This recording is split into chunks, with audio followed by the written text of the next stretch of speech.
أعوذ بالله من الشيطان الرجيم. بسم الله الرحمن الرحيم. من يشفع شفاعة حسنة يكن له نصيب منها ومن يشفع شفاعة سيئة يكن له كفل منها وكان الله على كل شيء مقيتا. آمنت بالله صدق الله مولانا العظيم.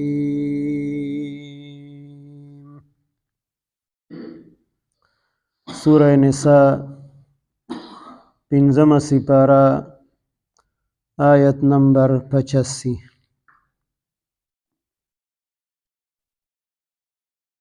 په دې آیت مبارکه الله پاک د سفارش کولو دو قسمونه ذکر کړي دي. عربی کې ورته شفاعت وي او موږ ورته پښتو اردو کې سفارش وایو. او شفاعت یا سفارش خپل معنی ده د چا په حق کې د خیر خبره کول.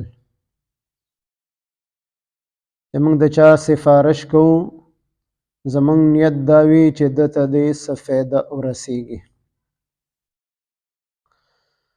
اوس دې ته کتل پکار دي چې انسان کم سفارش کوي چې دا د نیکۍ سفارش دی او که دا د ګناه سفارش دی. نو که د نیکۍ سفارش وي خدا کول پکار دي. که هغه سفارش منظور شو او که منظور نشو د سفارش کوونکي ته به الله پاک په هغې باندې ثواب ورکوي.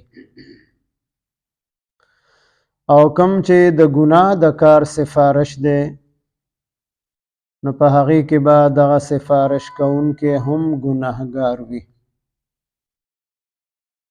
او قرآن مجید کې بل ځای کې الله پاک فرمایي وتعاونوا علی البر والتقوى چې تاسو د نیکۍ او د پرهیزګارۍ په کارونو کې د یو بل سره مدد وکړئ، ملګرتیا وکړئ.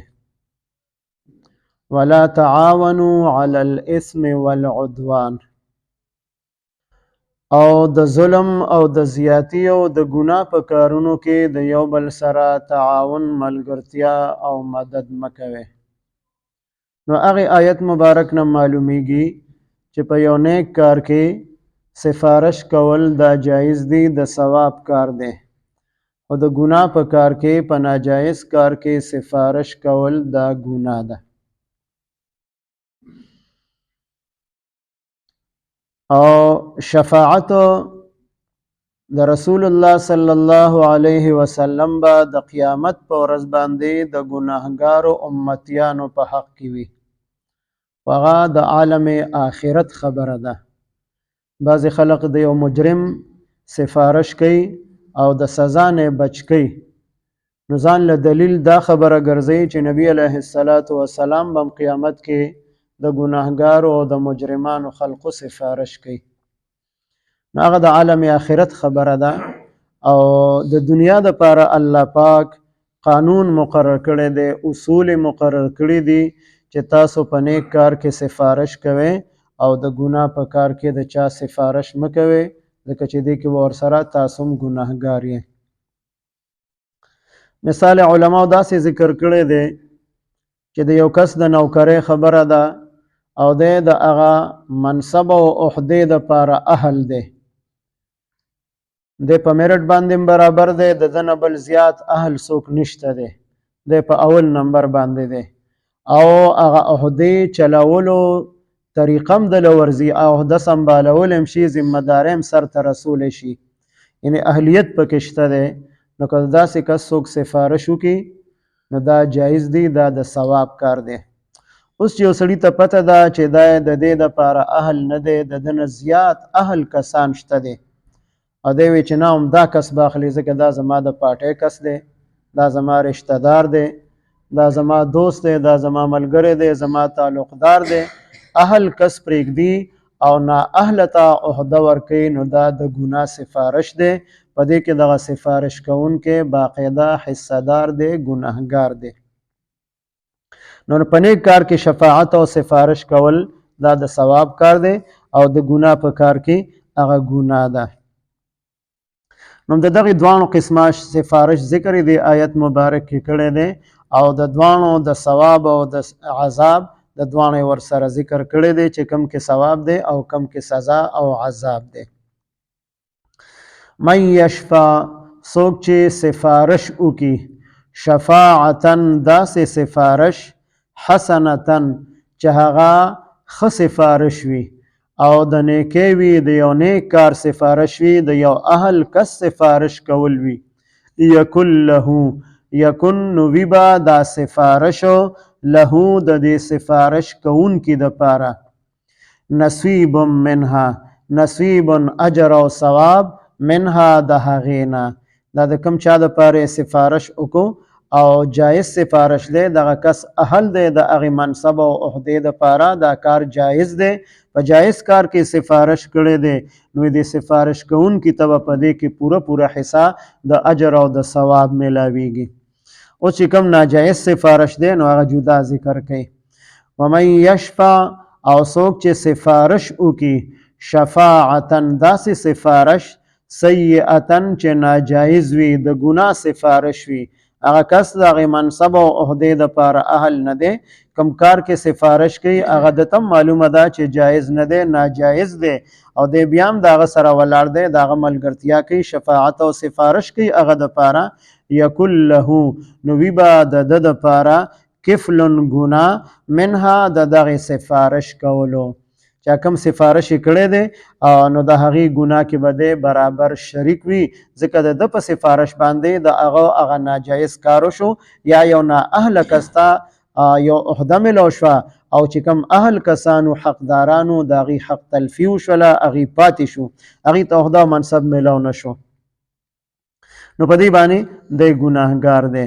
وکان الله او دی الله پاک علی کل شیء په هر یو څیز باندې مقیته قدرت لرونکی. د الله پاک قدرت او طاقت ډېر لوی دی. د چا چې جایز سفارش وکړو هغې نه هم الله پاک خبردار دی، په هغې باندې عالم دی، هغه ته به ثواب ورکوي، په دې باندې هم قادر دی. او چا چې ناجایز سفارش وکړو، نااهله کس دپاره سفارش وکړو، نو هغه ته په سزا ورکولو او په عذاب ورکولو باندې هم د الله پاک قدرت شته دی. من یشفع څوک چې سفارش وکړي، شفاعتا حسنتا جایز سفارش، یکن له نصیب منها وي به د ده دپاره حصه د ثواب د دې سفارش نه. ومن یشفع او څوک چې سفارش وکړي، شفاعتا سیئتا ناجایز سفارش، یکن له وي به د ده دپاره کفل منها بوج د ګناه د هغې نه، دی په هغې کې ګناه کې شریک شو. وکان الله او دی الله پاک علی کل شیء مقیته په هر څیز باندې قدرت لرونکی. اللهم صل علی سیدنا محمد وعلى آل سیدنا ومولانا محمد وبارك وسلم. رب اجعلني مقيم الصلاة ومن ذريتي ربنا وتقبل دعاء. ربنا اغفر لي ولوالدي وللمؤمنين يوم يقوم الحساب. ربنا اغفر لنا ولإخواننا الذين سبقونا بالإيمان ولا تجعل في قلوبنا غلا للذين آمنوا ربنا إنك رؤوف رحيم. ربنا هب لنا من أزواجنا وذرياتنا قرة أعين واجعلنا للمتقين للمتقين إماما. وصلى الله تعالى على خير خلقه محمد وعلى آله وأصحابه أجمعين. آمين برحمته.